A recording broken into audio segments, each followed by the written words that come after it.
Hey Jack, The Crazy Cousins by Sally Rippon. Moochy mood. Feels like being quiet. Stay in pajamas all day. Wants to stay inside. Chapter 1. This is Jack. Today, Jack's in a moochy mood. When he's in a moochy mood, Jack likes to play all by himself. Jack is playing with his Lego. He has built an enormous castle with a moat. Now he must save all the people in the castle from the fierce dragon. Jack's dad knocks on the door. Hey, Jack, he says.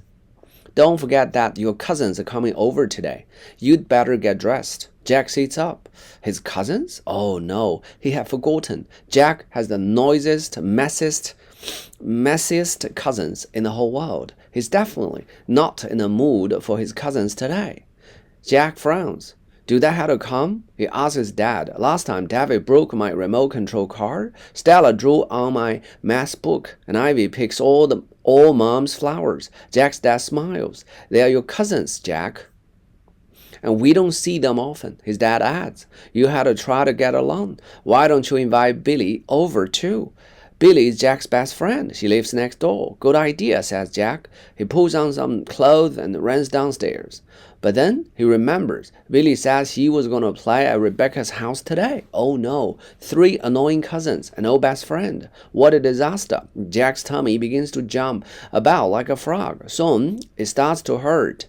Jack creeps upstairs and crawls into bed. He pulls the blanket up over the head. All he wants was a quiet, moochy day. Now the noisiest, craziest cousins ever are on their way over. Jack lies in bed and imagines all the terrible things they will get up to this time.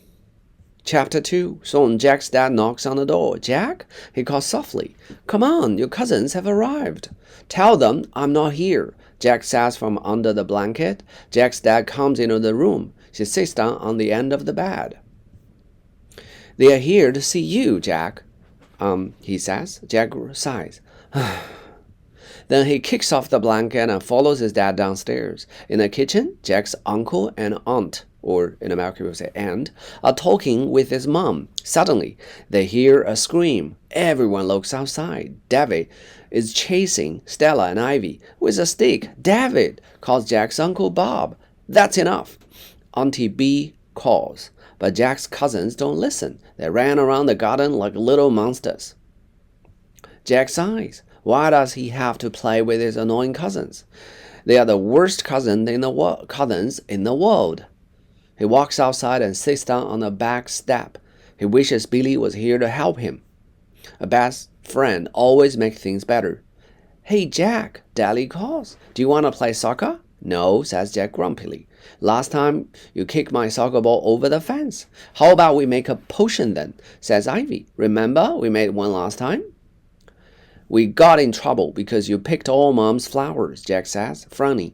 I don't want to make a potion again. I'm sorry, says Ivy in a little voice. She flops down on the back step beside Jack. David kicks a pebble and Stella chews her fingernails. The 3 of them look miserable. We just want to play with you, Stella says to Jack. You are the one with all the good ideas, David says. Yeah, Jack, Ivy says. You are the bestest, funniest cousin in the whole world. Jack looks up at his cousins in surprise. The best cousin? He didn't know they thought that.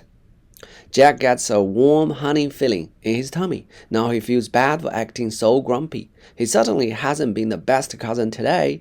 He's been the worst cousin. Well, he says slowly, I guess you could come and look at my Lego castle. Really? Says David. Jack grins. It's got a tower and a moat and even a drawbridge.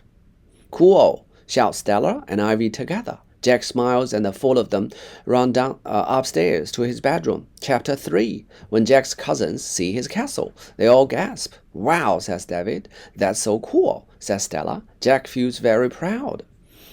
Can we play with it? Ivy says, jumping up and down in excitement.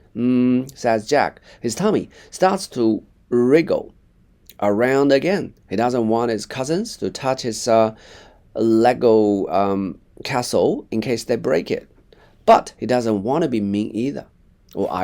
Jack doesn't know what to do. All right, says Jack, but be careful. Can I be the knight?